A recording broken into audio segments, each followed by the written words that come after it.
I'd like to acknowledge that UOIT is situated on Mississauga of Scugog First Nation. Traditional territory of the Mississauga is a branch of the Greater Anishinaabeg Nation, which includes Ojibwe, Odawa, and Potawatomi. I was introduced by my giving name. It's protocol in my teachings to introduce my spirit name and clan. My spirit name is Medicine Gourd. I'm the Bear clan. My ancestors on my father's side are Mi'kmaq, Lakota, and French from the Maritimes. My mother's side is Maliseet, Scottish, and English from the Maritimes. I've lived in Oshawa for 60 years. And what qualifies me to be a traditional knowledge keeper is I've been doing ceremonies for about 18 years now, where we fast for 4 days and 4 nights, nothing to eat or drink, dancing in the sun. I can't explain anymore because it's like the Fight Club. It stays there. I'm the traditional knowledge keeper here now for about 3 years, and it's been an honor. I've been asked to do a smudge. Our smudge, if anybody's not aware, it's our 4 medicines: tobacco, sage, sweetgrass, and cedar. 2 are for feminine energy, 2 are for masculine energy. Whenever we start a talk like this here, we smudge so everything is done in a good way. We smudge our eyes so we can see with love and respect. We smudge our ears so we can speak with love and respect. We smudge our mouth so we can, I said that, didn't I? Eyes, ears, mouth, and our heart so we can feel with love and respect. It shifts the energy. Anything negative that we've brought, it'll help shift that away. As soon as our brain smells that smudge, there's 150 different types of sages. There's 7 that we use for smudging. As soon as our brain smells it, it releases endorphins to help us with migraines, mild headaches, depression, anxiety. It helps balance us. So this event was organized by the We Believe Survivors Coalition. Formed just this year, the coalition consists in students, alumni, faculty, community members, including our campus Indigenous Student Center and the Durham Rape Crisis Center. We came together because we're concerned that UOIT's 2016 policy on sexual violence for students does not fully support students and does not effectively contribute to ending sexual violence and rape culture on campus. And that's not specifically a UOIT problem, as we'll see today. It is a problem that exists across universities in Ontario, and rape culture on university campuses is a problem in Canada. We organized around a number of key objectives. One strategy for accomplishing these objectives is this panel. This panel is beginning from the premise that rape culture is real and is a pervasive problem in post-secondary campus contexts, including our own. Our animating question here is, what can we do about it? To respond tonight, we're turning to survivor advocates who have mobilized for improved conditions on their respective campuses. So in this panel, we're centering student perspective, and we endeavored to prioritize diversity, to recognize the advocacy efforts of racialized persons, of queer folk, of persons with disabilities. But we know that on this count, we can do better. We're hoping this panel serves as a first step in recognizing that the impacts of sexual violence are borne out differently for multiply marginalized peoples, and the advocacy efforts to challenge sexual violence has been and needs to be intersectional. We're an experientially led, feminist, anti-oppressive, anti-racist, I think that's everything, collective, yeah, that works to combat sexual violence on college and university campuses. So there are Silence is Violence chapters at a few different universities, but we're from the U of T chapter, which started in 2016. And yeah, so we kind of, I think we're a very grassroots group. We don't have like an executive and elections or anything like that. It was started by 2 people who had previous experience in activism and wanted to bring more diverse voices into the sexual violence activism, because often it's like cis, white, able-bodied women, and they wanted to challenge that. And it started from a position of just trying to help survivors at U of T with whatever they need. So we do like peer support. A lot of the times people just message us and ask us for advice, and we support survivors through reporting, going to the police, going to the hospital, whatever they need. Usually other groups start when someone notices a problem after experiencing sexual violence and reporting to the administration, and then people try to work with the administration, and it takes a while to realize that it seems like the administration doesn't actually want to work together. So we kind of start partly because we have more older members and people who have seen over and over how sexual assault cases are mishandled and never handled in a way that is survivor-centric. We kind of start from an understanding that the administration, like the university, is a business and it sees students as profitable, and so they're not going to punish a famous professor or, you know, even another student who sexually assaults someone. They're not going to seriously put any consequences towards that person because they're not fundamentally interested in helping survivors. And so that's kind of where our direct action comes from. Very specifically, we do direct support, so we tend to be the people who sort of speak to survivors and are the sort of point of contact a lot of the time. We're also the folks who tend to accompany survivors, so a lot of the time they'll have very intimidating, that's my mom, very intimidating meetings with administration, and so we tend to be the ones to accompany them there. The U of T is really difficult in that no one really knows anything except the administration, and they don't really like us very much. So yeah, we also do direct action, we do protests, we do poster campaigns, we stir the pot a little bit. Essentially, our organizing tends to be very radical in many ways, in the sense that it's radically anti-racist, radically anti-oppressive, radically anti-transphobia. We don't really work with the administration, mainly because whenever we try to, we get met with, first of all, a lot of backlash. Not only a lot of backlash, but a lot of sort of repeated trauma, which is kind of a common theme at U of T, we find. Yeah, so some things that we've done that got really big. So I don't know, probably not, but we did a poster campaign called Survivors Speak Back a year ago-ish. And so we gathered and collected, collected stories of survivors and how they were met with, and how their stories and their disclosures to the university were handled. And we collected those over a period of several weeks. We got over, like 600 submissions. We got a lot of submissions, which is really funny because U of T said that year there was only 11 sexual assaults. Isn't that weird? But so we got like over 600 submissions, and we printed these posters. So my name is Taylor Berzins, and I'm a co-founder of a group called Advocates for a Student Culture of Consent, or the ASCC, or as we like to pronounce it, ASK. So I'm going to talk about how we formed. So it started for us in September of 2014. I was at Laurier as a journalism student, and there was a class on investigative journalism, and we were assigned that year. For the semester, we had to look at a social issue. So there was a group of 6 students, and we decided that we were going to look at rape culture on campuses and campus responses as our social issue for that semester. Our research question at the time was, using Wilfrid Laurier University as a microcosm, are Ontario universities appropriately educating and preventing sexual assault and disciplining students propagating rape culture? So at the time, a lot of the news or big news around rape culture was kind of those banners that people were hanging during orientation week when people were driving to campus, like, drop your daughter off here. And we were kind of troubled because the news was reporting about these posters and these banners, but we never really heard what happened to students. So was there any kind of campus response? Were people getting in trouble for hanging those banners? We knew what was going on, we knew the public perception, but we didn't know what happened behind the scenes. So to kind of explore this more, for our project, we interviewed key players at our university. We performed a social media scan, we did an analysis of print media, and then we did a massive content analysis of every single student policy that existed at every university in Ontario at the time.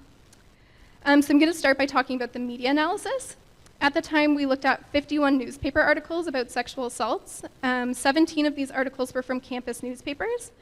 We used word variables. We were looking for words that would describe victims, and then we were looking for words that would describe assault, crime, or punishment, kind of to better gauge how media was talking about sexual assault, and maybe how it was responding to, presenting, or perpetuating rape culture. Through this analysis of the 51 newspaper articles, We found that the words victim or survivor were used 519 times, and that the term offender or words related to a punishment appeared less than 100 times. So this was pretty much a 5-to-1 ratio, which to us kind of indicated that the media was really inclined to discuss victims and the crimes that were committed, but not the assailants, or any ways that assailants were potentially held accountable for the violence that they'd committed. So from there, we took to social media. We didn't have enough time to interview students on our campus to see what they were saying about sexual violence, so we decided we'd look on social media to see if there was any conversation about sexual violence happening on our campus, like we assumed there was. The results were pretty devastating and totally validated our initial understanding that sexual violence was happening on our campus, and it basically told us that students wanted to see something done to end it and to see a safer campus culture. So there was specific groups on Facebook. One of them was called Not My Laurier, which has gone on to become a big campaign, basically looking at athletics on our campus and the perpetuation of rape culture through athletics. Another one was called End the Silence Laurier, where people could share anonymous anecdotes about their experiences of sexual violence, and it was also kind of a support. People would chat with each other and just send messages of care. And then there was Spotted at Laurier. I think that other universities have Spotted accounts, basically where you can anonymously talk on Twitter about things you've seen on campus. And there were a ton of stories shared on there about students experiencing sexual violence and just wanting to see change. So again, this totally validated what we already knew, that students were experiencing sexual violence and wanted to do something about it. So from there, we turned to policy. At this time, back in 2014, there were no university sexual violence policies. We developed 19 variables and analyzed all student policies at all 20 universities in Ontario. We searched for words like rape culture, consent. We wanted to know if these policies included anything on education about drugs and alcohol, or if these policies indicated where campus alerts were. So 0% of universities at this time discussed any of those things. Sexual harassment was the only variable that broke 50%. All of the other variables were about 35%. So our university, Laurier, it only met one of the variables. So they defined sexual violence, and that was it. Sexual harassment. And we found some other really disturbing stuff. So at this time, remember, it was 2014, sexual violence policies didn't exist. But Laurentian, for example, fulfilled none of the variables. Trent stated that sexual harassment, criminal stalking, and other violations of criminal law were not part of their policy. And Carleton, one of their policies, stated, "This policy is not intended to interfere with ordinary social or personal relationships among members of the university community or impinge upon normal expectations of privacy. Consensual relationships are not examples of sexual harassment." So this left us with a lot of questions. And we pretty much realized after completing our research that universities were basically unwilling to acknowledge that rape, intimate partner violence, stalking, sexual violence, or gendered violence were happening on their campuses. We figured this out basically because they were refusing to name these acts of violence. And universities further were doing nothing to support students who were experiencing these types of violent acts on their campuses. They appeared to prefer to ignore violence rather than acknowledge it. So at the end of our project, we took up our collective rage, and these undergraduate journalism students, decided that we weren't going to quit until Laurier developed a policy that acknowledged gendered and sexual violence on campus, provided space for students to access support, and took up actively challenging rape culture as an institution. So moving ahead to winter 2014 and the beginning of 2015, we decided we'd write a draft policy on our own. So we met with Laurier's admin, their VP of Student Affairs, the deans of students, and we showed them our drafted policy, and we showed them our research, and we said, so what next? And they basically said, okay, you guys can write this thing, and we'll help. So we spent the next 2 years revising, rewriting, and fighting for a policy. It was a struggle, and Laurier did one really rad thing during this experience, and that was they created 2 new positions for sexual violence support advocates. And they hired the most intersectional badass people I've ever met. And these folks were by our side the whole time advocating for our demands. So Bill 132 happened, which is awesome, and policies became law. So every university and every college in Ontario has to have a sexual violence policy.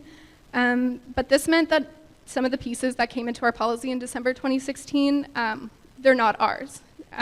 We're proud of the policy, and we're proud of the fact that we were able to ensure that the policy that passed on our campus is a gendered violence policy alongside being a sexual violence policy. There's commitments to survivors. We have a really transparent confidentiality section that we fought really hard for. And this informs students of the limitations rather than pretending that the processes are pretending that the processes that are informed by the Council of Ontario Universities and Bill 132 are caring or survivor-centric. They're not. This is an institutional policy. So summer of 2015, Laurier decided that they wanted to make a consent campaign, and they asked us to join in the discussion. We sat on a table with like a bunch of different key players. Our diversity and equity office was there, our communication folks were there, and it seemed really sweet at first. And then they told us that they wanted us to make a teal and gold campaign. They wanted to call it Consent is Golden because our school mascot is a golden hawk. And basically they wanted it launched by Orientation Week 2015. As we started to work on this, we realized that no one else was holding up their part, and the group kind of fizzled away. So we built a website, and then we built a social media account, and then we designed brochures and posters, and by 2015, that fall, consentisgolden.ca was born, and it was live, and Ask has been running it ever since. So we pay for our site fees and for the costs associated with all of our campaigns. That doesn't come from the institution. And we wanted to make sure that our content was accessible as possible because this is our baby, we own it. And so we made sure that we have a commitment to being fun and conversational. So if you ever check out our content, it's been called colloquial, but that's okay. We have a commitment to care and support for survivors, combating rape myths, and to promote ethical sex, which is something that we're constantly negotiating. One of the things that I'm really excited about our Consent is Golden website is a page on there called Beyond Sex. So as activists working out of Brantford, in discussing consent, it's vital that we engage with the fact that we're on land that is non-consensually occupied. It's vital that we sit with this often ironic implication of our work as it relates to the land we perform it on. So where we do our work in Brantford, it's on the traditional land of the Haudenosaunee, Anishinaabe, and Neutral people. It's part of the Haldimand Tract, which in 1784, after the American Revolutionary War of Independence, was given to the Six Nations of the Grand River by the British as compensation for their role in this war and for the loss of their traditional lands, which is now considered upstate New York.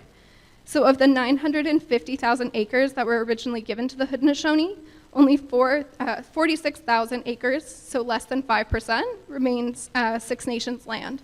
Brantford is also part of the Dish with One Spoon territory. So our page Beyond Sex begins to discuss the relationship between gendered violence and land violence.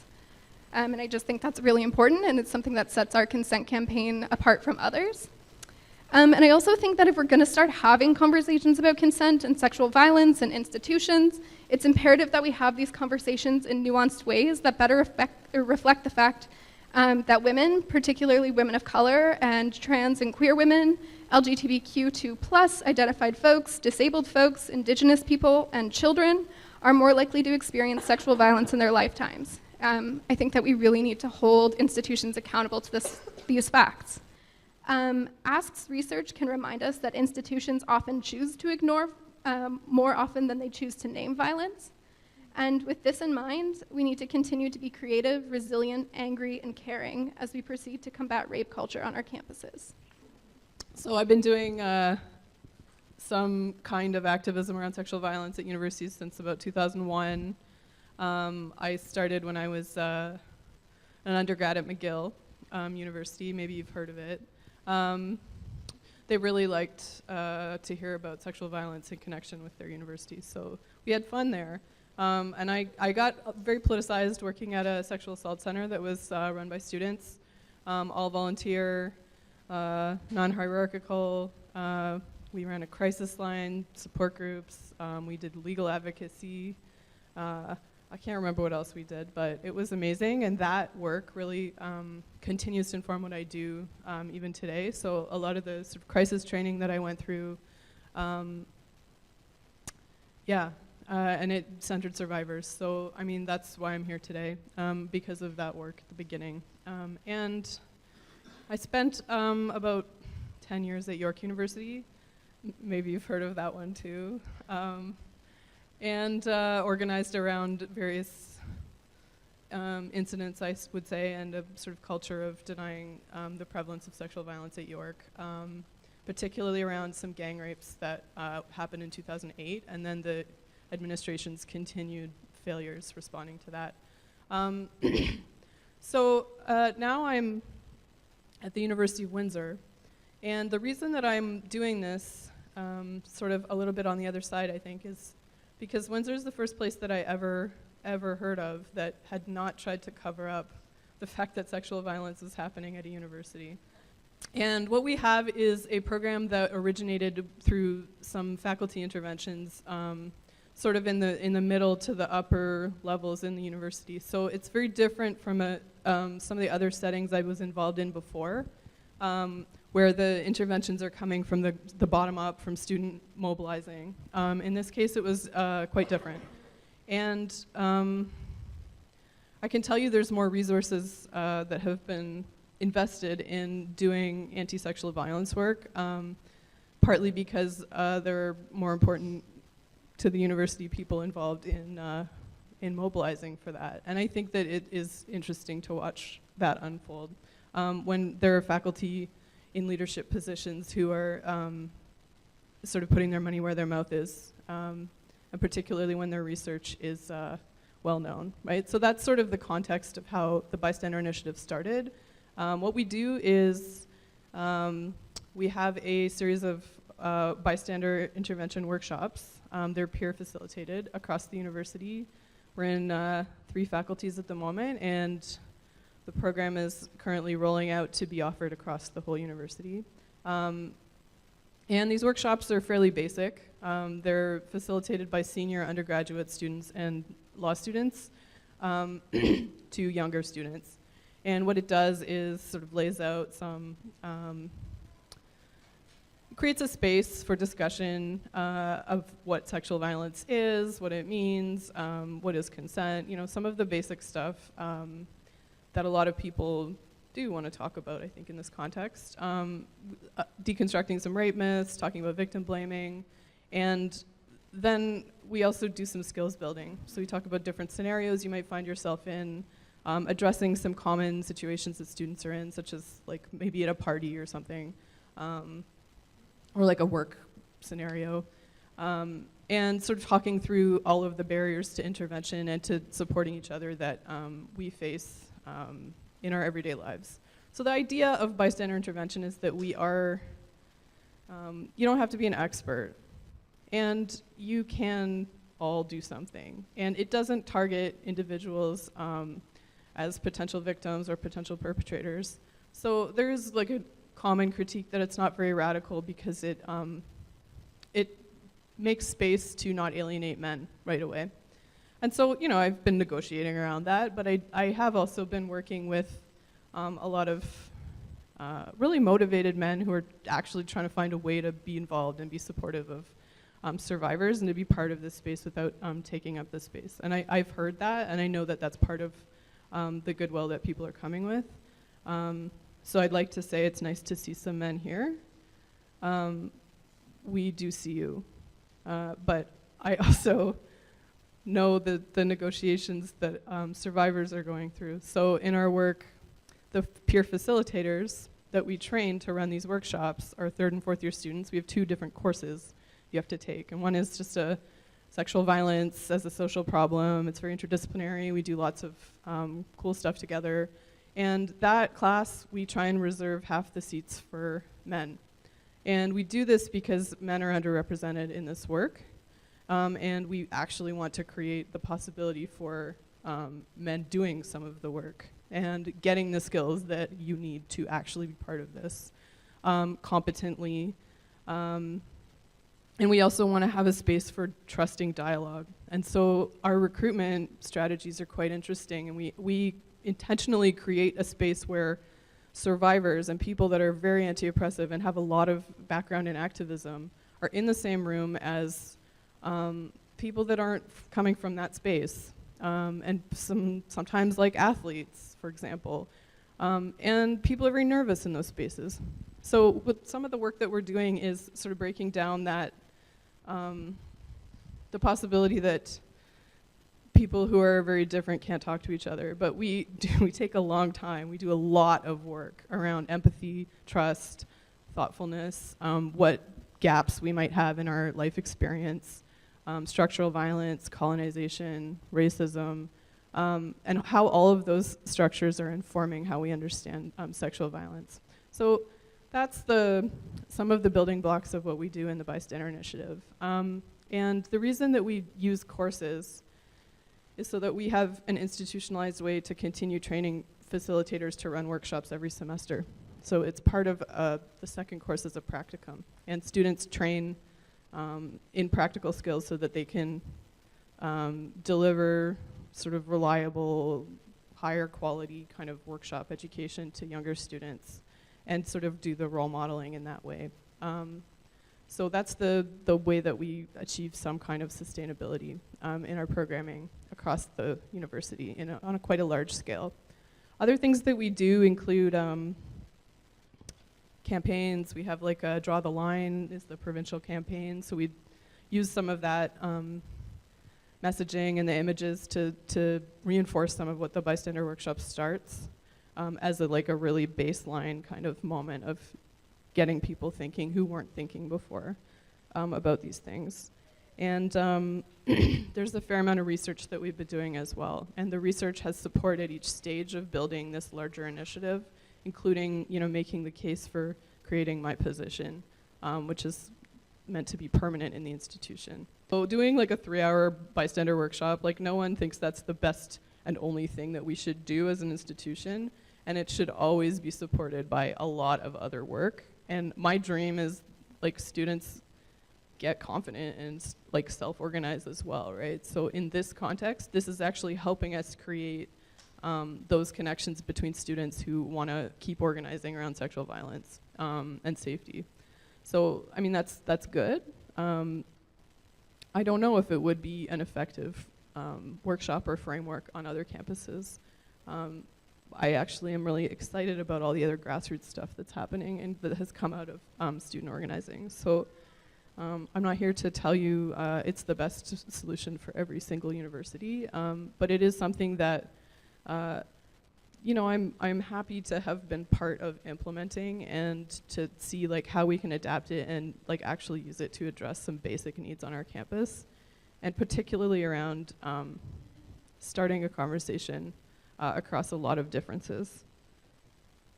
What I'm learning is it's very exhausting doing this work. There's never enough resources, even in a place that seems well-resourced, like Windsor. I just want to introduce Cherlene Cheung, who's now a law student at the University of Windsor and is training to be one of our bystander facilitators for the fall, who's come with me. Thank you, Emily. So tonight, I will be talking really briefly from a law student perspective on the institutional role in preventing sexual violence through the Bystander Initiative and how we can address sexual violence as it is an access to justice issue. So, before I begin, I would like to acknowledge that uncomfortable as a topic may be, it's crucial to have these discussions with students, faculties, administrators, just like our VP of Student Life, and even those of us who are entering or thinking of entering the legal profession. It is crucial for these groups to hear about the experiences of victims of sexual assault when they come forward. Additionally, it is important to have these discussions so we can become more aware of sexual violence and in hope prevent sexual violence on campuses and in our community. To paraphrase my friend Tamsyn from U of T, she wrote an article for The Varsity. When a student is sexually assaulted, we tend to push the survivor towards the police or hand them a pamphlet and send them on their way. So we tend to believe that these are the only places where survivors and their experiences belong, and as such, we often overlook what the survivor actually wants. Because of the automatic assumption that sexual violence is something for the police to deal with, I believe some people, and in most time university and college administrators, are quick to forget that the criminal justice system, or what I like to call the criminal injustice system, fails most survivors. According to the Sexual Assault Center of Hamilton, Ontario, 1 in 3 women and 1 in 6 men will be assaulted at some point during their lifetime. By the time a woman tries to complete her undergraduate degree, there is a 1 in 4 chance that she'll be raped or attempted rape. Yet less than 5% of survivors will ever report their assault to the police. And of those who do report, it is estimated that 0.3% of cases will lead to a conviction. And even if a survivor does win the rape lottery, we have to acknowledge that this comes at a high price. A deeply combative, re-traumatizing process where survivors are whacked. And this refers to a law defense tactic that seeks to exploit the stereotypes and vulnerabilities inherent in sexual assault cases in order to secure a favorable outcome. And in the case of Mandy Gray, those convictions that are secured can be appealed and overturned. So with those statistics in mind, the justice system is the reason why survivors, especially students, are now turning to alternative routes in hopes of holding their assailants accountable. And this is not an outlier perspective, and it is important to note that students who have survived sexual assaults are not always looking for the kind of justice the police and the courts can provide. With the new mandated sexual assault policies for Ontario College and universities, post-secondary institutions are uniquely positioned to meet some of the specific requests or needs of sexual assault survivors. But in hindsight, it is not enough to have a policy in place. But the people who are conducting the investigations or acting on the tribunals and administrative panels for such institutions must be trained in sexual assault. So, what does this look like? Well, for one, the process should acknowledge sexual trauma and its legacy, including the reluctance to report to the police and post-traumatic stress. Investigations shouldn't be prolonged with very weak sanctions in place, and questions during the investigations shouldn't include what alcohol was consumed that evening. How often do you drink alcohol? And how do you feel about your assailant not accompanying you to the hospital? Sanctions should not be a 2,000-word essay on how to create a respectful environment and a suspension from athletics 4 days after the fact that he finished his UOIT Ridgebacks varsity season. And for those of you who are wondering, these were real questions that a UOIT faculty member sitting on the appeals committee asked me when I reported to campus security in 2016. So, if we are committed to access to justice for the victims of sexual violence, we have to accept that none of the existing processes work for victims.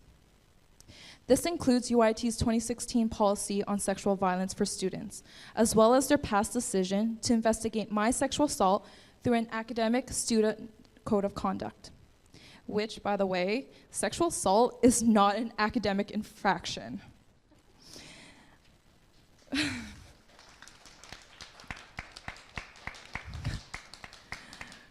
Institutions need to fundamentally rethink the way the law handles sexual violence. And to do that, we need to change the process, whereby we hold the victim's claim and the accused to account. Access to justice for the victims of sexual violence, who include your family members, your friends, your students, your teammates, and colleagues alike, means protecting the victims in a process to seeking justice, a process that cannot be as violent as the crime itself and the present-day legal system. It demands taking seriously the protection of survivors and also acknowledging sexual violence in university and college campuses. And this is where Bystander Initiative comes into play. The nature of this initiative, as Emily was speaking, is the intervention and training students to become peer facilitators, who then deliver 3-hour workshops teaching their peers to combat rape culture on campus and intervene in potentially risky situations. And if UOIT has taught me anything at my time here, it's that peers are the most effective advocates. Peers are the most likely to get you to think differently about something and to get you to behave differently. So it is important to start the discussion, but as Mandy Gray states in her year in review 2017 op-ed, We must also be critical of the information that the experts are continuing to feed us. We must continue to challenge what is happening in our courtrooms and within our communities and institutions, recognizing that those who are most marginalized are impacted the most, not only by sexual violence, but by institutional betrayal. And if you're going to take anything away from my speech, I hope it is that this thinking about making a report of sexual assault, do not blindly trust the numerous institutional promises about what ought to happen. Instead, let's take one more step forward in the #MeToo movement. Let's stand up for our peers, and let's hope university and colleges alike are ready to change. I sincerely hope UIT is also ready to fundamentally rethink the way they handle sexual violence, because until then, sexual violence will remain an access to justice issue. My name is Caitlin Salvino. I'm the chair of Our Turn, which is a national student organization that works with student unions and student groups across the country.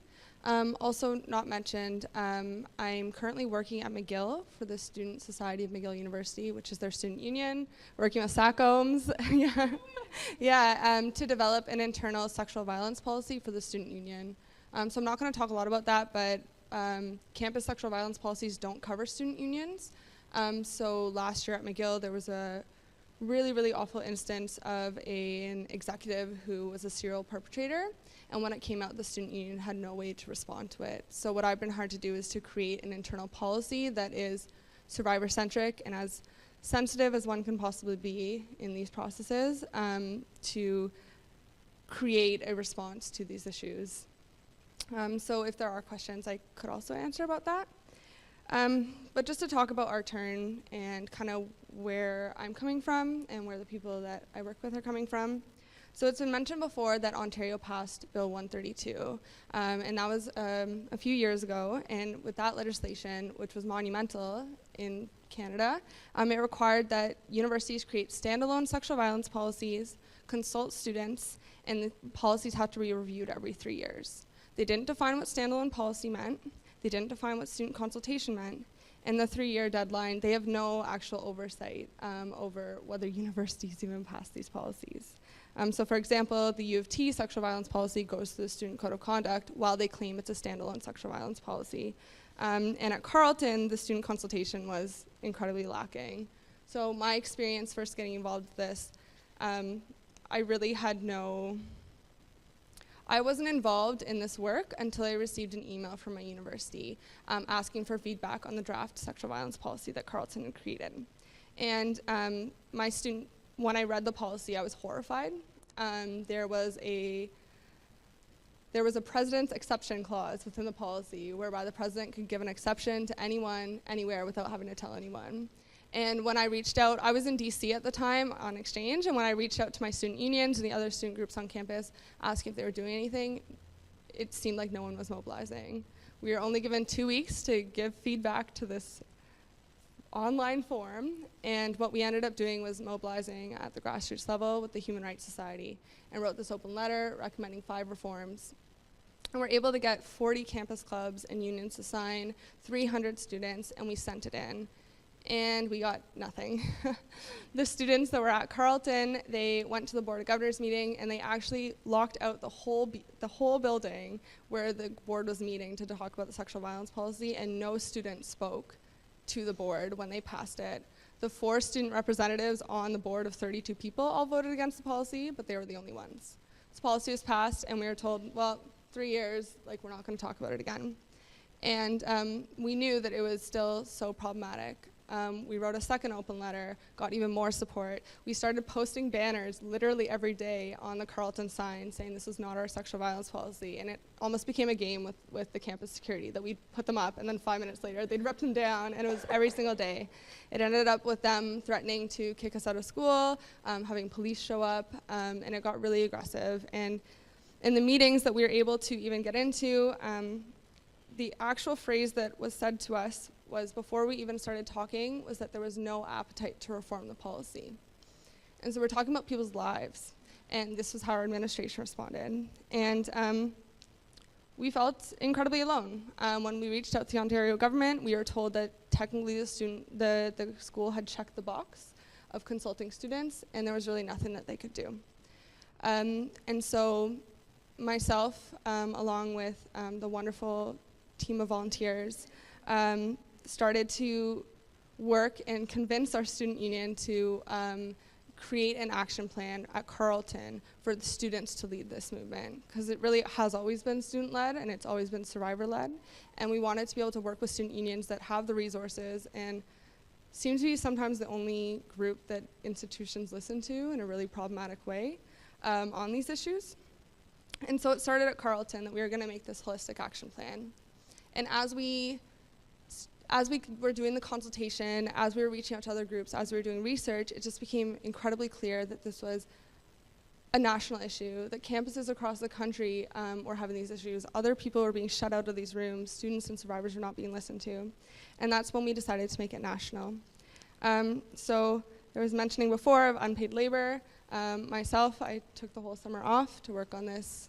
I want to say full time, but it was more like 60 hours a week. Traveling across the country to meet with student unions and work with our team of volunteers to write this action plan. So the copy that I have is like the original from when we published in October, so it looks very beat up.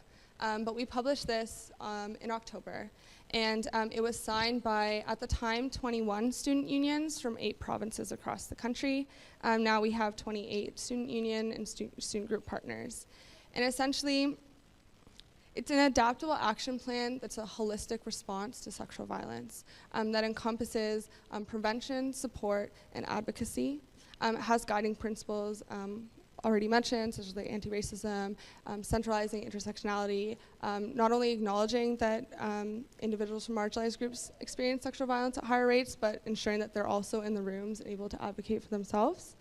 And it's a tool for student unions and student groups, whoever needs it, to use on their campuses. And so with the 28 partners that we now have, we've developed resources like that we had recommended, and whatever these groups need, they will use it. So we don't believe in like a top-down approach or imposing. It's really what they need. So for example, the UBC AMS, they already have an incredibly well-run, student-run sexual assault support center. So for them, they didn't really need that many resources from us, except they're using the action plan to advocate for their policy. At Carleton, we had absolutely nothing. So the Our Turn Carleton chapter convinced the student union to tie club funding to sexual violence prevention support training. So the Our Turn Carleton team leads or facilitates workshops of an hour and a half, and all clubs have to have 5 of their members receive the training to get the second half of their funding. So in the past 5 months, these students have been able to train over 850 students, which is more than the institution that is well-resourced and funded has been able to do in the past 5 years. And in terms of support, we also provide graphics, event templates for student unions to use. I don't know if anyone had heard about the Our Turn Action Plan when it got published, but the big thing that came with it was that we published a scorecard on policies across the country. So as mentioned earlier, these policies are quite new. It's only really in the past 2 years that they've been developed. So when institutions were creating these policies, they really had no idea what to include in them, on top of already not listening to survivors or students. Yeah. Yeah.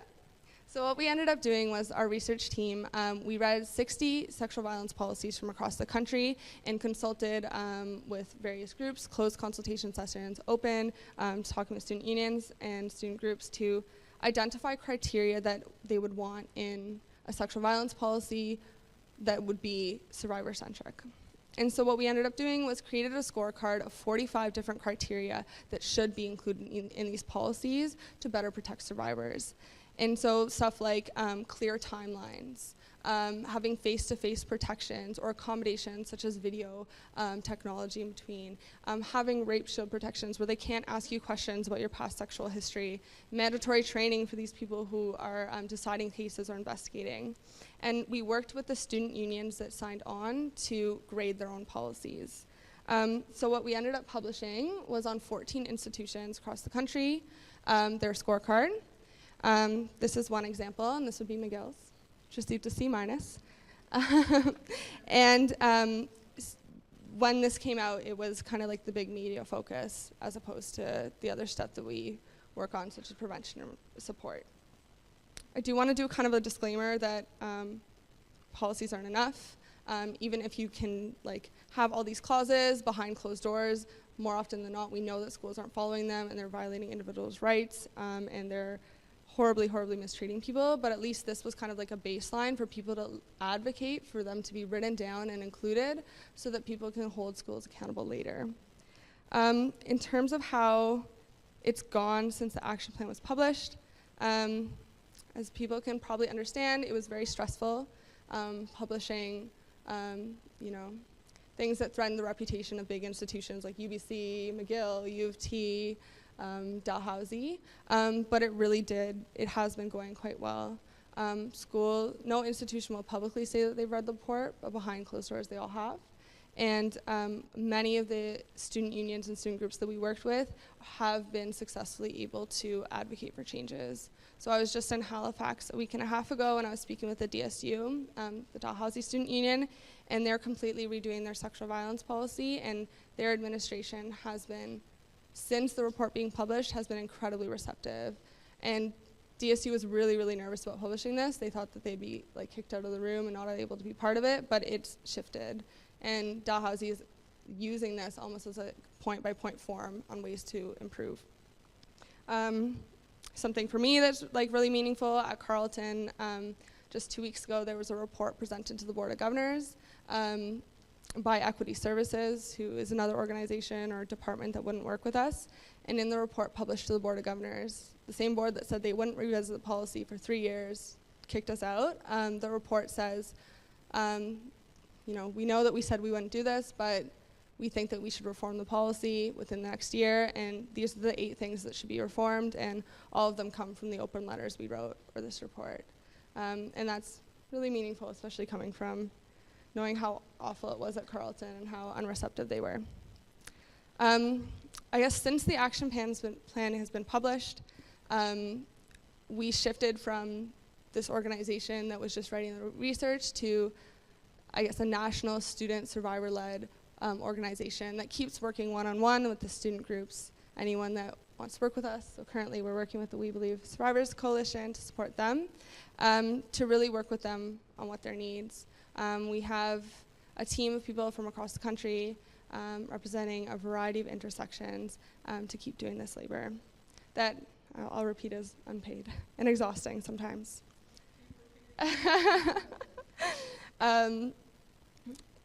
The other thing that we're now doing, and I don't think it's been as touched upon by the other wonderful speakers, is the role of government and the role of the provincial and federal governments in needing to hold schools accountable and take leadership. And that's something that we've been focusing on more and more since the action plan was published. And really the 2 things that we're continuously pushing for are minimum standards on campus sexual violence policies and oversight mechanisms at the provincial and at the federal level. In terms of minimum standards, they're very similar to the things that you had mentioned, that all these policies need to have, there needs to be a floor that these policies cannot go below, and if the schools are not implementing them, they need to be held accountable. Some of the things would be actually having a standalone policy and defining what it is. Having the right to be able to go to the criminal justice system and policies at the same time. Not to detract, I share the concerns and very well-known issues with the criminal justice system, but we have institutions such as Carleton that have told survivors who are seeking to file complaints on the policy that they're not allowed to because they also went to the police. And so we know the criminal justice system takes 2+ years to get a conviction if you're the 0.3% who is able to, and institutions aren't letting these people even file complaints to get, accommodations or, get their perpetrators out of their residence buildings. In Quebec, they just passed Bill 151, which is quite similar to 132, and we worked with AVEC, which is a coalition of student organizations, McGill Student Union, Concordia Student Union, and other groups to write an open letter to advocate for minimum standards and oversight, which has so far been not listened to by the Quebec government. but stay tuned. In Manitoba, we're starting to work with their student unions to also seek to reform their legislation to create minimum standards and oversight. And in Ontario, on Tuesday, we have a meeting with the Minister of Advanced Education, and we've written a letter advocating for these things. And currently, our letter is signed by 15 student unions and student organizations representing over 250,000 students in Ontario. And so we're really trying to work within these institutional processes to push for reform. I haven't mentioned this yet. I don't know how many people also have heard about the federal budget and what happened when it came to campus sexual violence policies. That was something that we'd also been involved in pushing for, that we were told would never happen. So it was a very nice surprise. But in the federal budget, our current government included $5.5 million to create a national framework on sexual violence, on campus sexual violence, which really is a drop in the bucket compared to their budget, but it's a great start.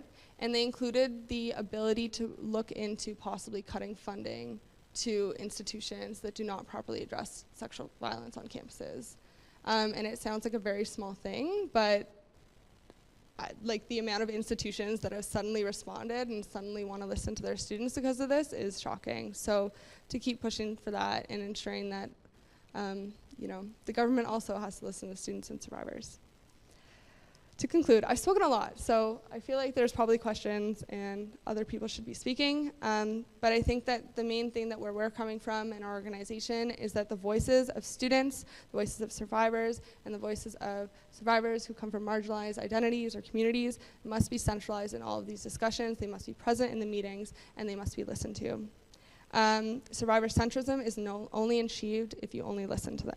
Survivor centrism is only achieved if you listen to them. And that these policies are not enough. We have to look at how they're being practically implemented on the ground. That's great. So we're drawing to a close. I want to thank the speakers one more time, not only for your insightful and powerful presentations, but for the work you guys are all doing on your respective campuses to fight rape culture. And I think it's worth noting that we want to follow your lead at UOIT, and it sounds like we need to combat the problem of fatigue and burnout from this type of work. So the only way I think that can be done is if you all join the coalition and join our social media. And we'll have to work on institutionalization of the work. Yeah, and start supporting efforts like this to ensure our policies are effectively written and our university administrators are held to account and our cultural work done on this campus is consent-driven and survivor-sensitive. So thank you all for coming, and thank you all for coming.